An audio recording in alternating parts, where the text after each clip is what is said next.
Many years ago, I started off poor. I started off broke. I started off pretty stupid. And over the years, I began to study the subject of success. And I had one simple idea that came upon me in my late teens, and I think it was the most important idea that I've ever had. And it was simply this, that if you study successful people and you do what they do, you'll be more successful. And if you study unsuccessful people and you avoid doing what they do, then you will not be a failure. Goal setting, okay? We take 2.5 hours on the weekend for the whole 10-year plan. We don't have time for that tonight. But let me get you started with a little simple formula Mr. Schultz gave me, and maybe this will be helpful. First of all, I've divided goals into two parts. First is long range. Long range goals, that's your dreams. Your dreams for the next 3, 5, 10, 20, 30, 40 years, actually the rest of your life. Your dreams. You've got to keep dreaming. That if you have these 10 qualities, there's nothing in the world that can stop you from being an outstanding success. So let's talk about these principles. The first principle is clarity. It means clarity of thinking. It means thinking clearly, and it extends from thinking clearly to a series of other things. With regard to clarity, it means the ability to determine exactly what it is that you want to be, have, or do in life. And the more I study successful men and women, the more I find that every single one of them, the top 5%, are very clear about where it is they're going and what it is they want to accomplish. And when I look at unsuccessful men and women, or men and women who seem to be unhappy and floundering, I find that almost invariably they have a very, very limited sense of direction, sometimes no sense of direction at all. As they say, if you don't know where you're going, any road will take you there. If you do not have clear, specific goals for your life, you are doomed forever to work for people who do. Ronald Reagan, president, said to the joint session of Congress a few weeks ago, "The Republic is a dream. And if we don't keep dreaming, we will lose the Republic." Your better future is a dream for yourself and for your family. Where do you want to go? What do you want to do? What do you want to be? What do you want to see? You've got to dream. It may not happen in 6 months. It may not happen in a year. It may not happen in 2 years. But at some point, my dream is going to become a reality. Every single day, we're not waiting for it to happen. We just don't have sight. Sight is for people who live in the present. We have vision. We're going to make it happen before it happens. You got to write even if no one published your book, right? Because that was given to you to do. Everything in you is telling you to stop, to give up. Every muscle is aching, and you're saying to yourself, you can do it where you are is temporary. You will not be there for the rest of your life. The second key with regard to clarity is decisiveness. Be decisive. I have never met a successful person who was indecisive, and I've never met a failure who is decisive. Be decisive. Develop the characteristic and quality of decisiveness. We know that the reason why we are indecisive is because we're afraid of making a mistake.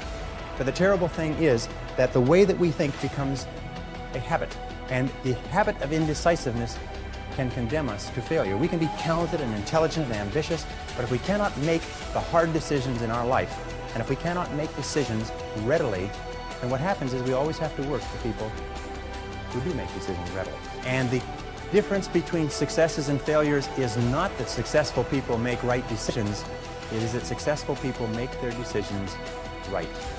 So the first thing I try to teach people, the first thing you have to deal with if you're going to build a foundation is you got to start with a solid one. So you start with your character. Right? So when you start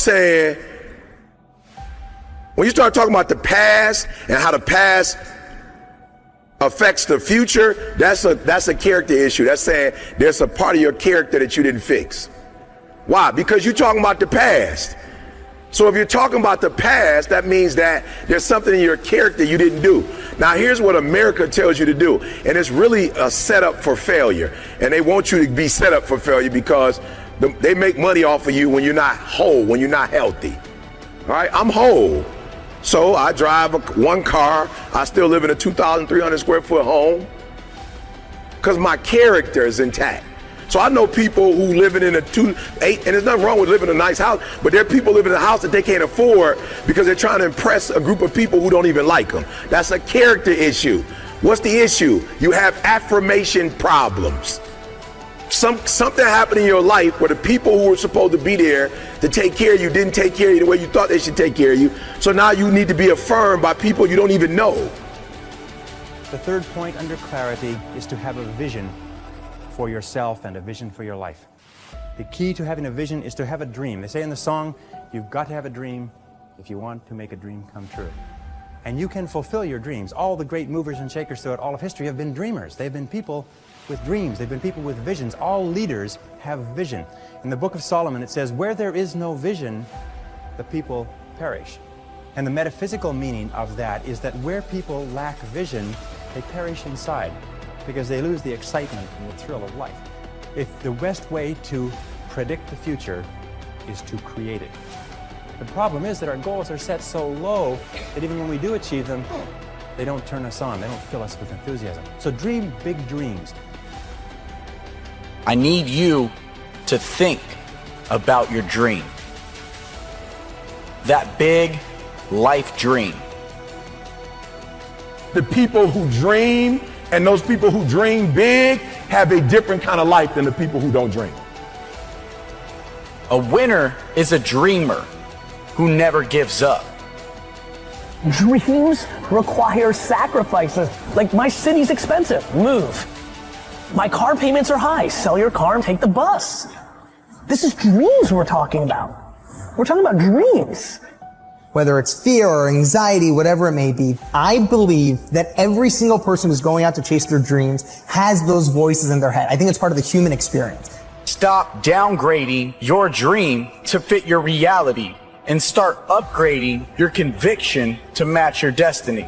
Other people couldn't see it. A lot of people didn't believe it. You were attacked, you were criticized. People were opposing you, but you kept on. Doing it, it was hard, it was rough, it was difficult. But to you, it was worth it. You have to know that this thing is going to work. Say this to yourself every day: I can write my own book, I can have my own business. I can take the trip and travel around the world, it's possible. I can bounce back from adversity and reinvent my life. It's possible.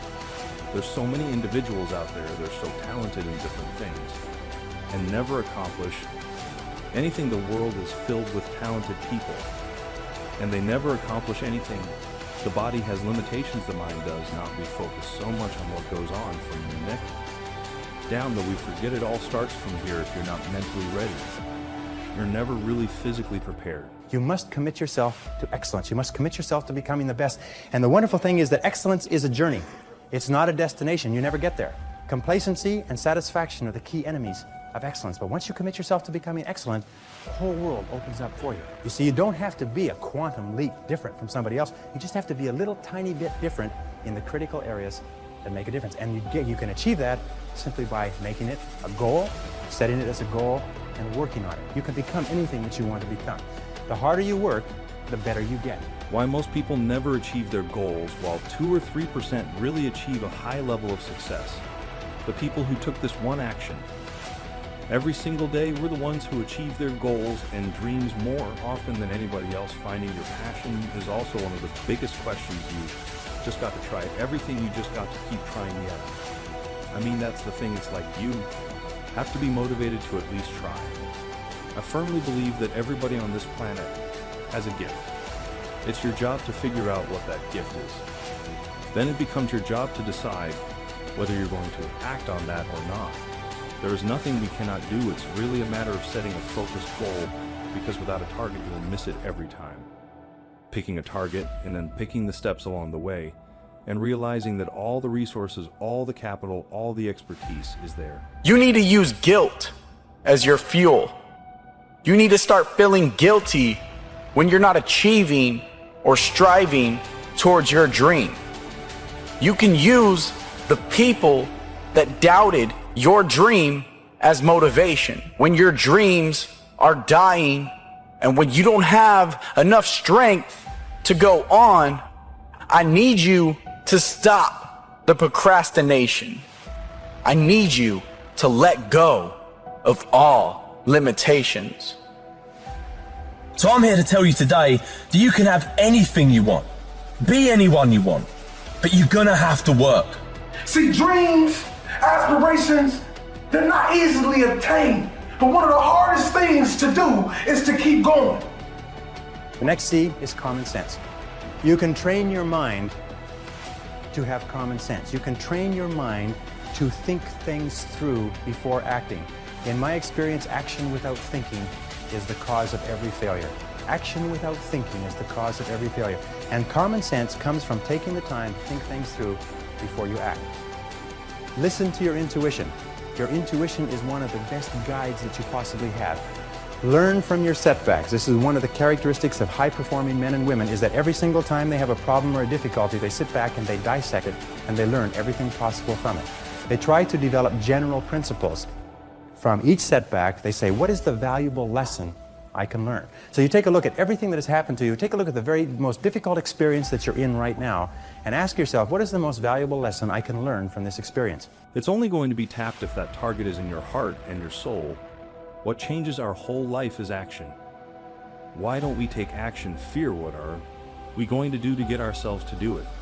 We got to make sure that we push ourselves through it by making a decision. The point in which change happens is a decision.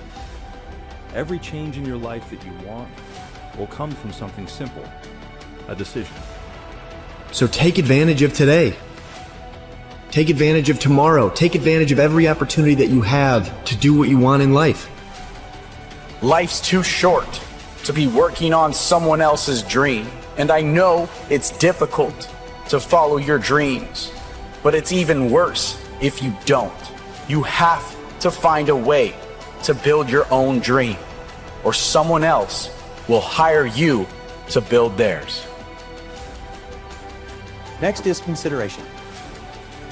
Consideration is based on the fact that the quality of your relationships with other people more than anything else will determine your success in life. How well you get along with other human beings, your quality of interaction will determine your happiness, your success, your achievements, your wealth, and anything else. And that's very, very true. The next C is commitment. I have found that the ability or the willingness to make a complete commitment to a job, a commitment to a relationship, a commitment to a profession, to make a commitment is one of the hardest things that human beings do. And yet no success is possible without commitment. Who is it that Emerson said that every great achievement is the triumph of enthusiasm? That the ability to commit yourself enthusiastically, wholeheartedly, 100% to what you want to do is the starting point of all achievement? That if you cannot commit yourself wholeheartedly, it probably means that it's not right for you? And that all of us in life seek for something that we can commit ourselves to.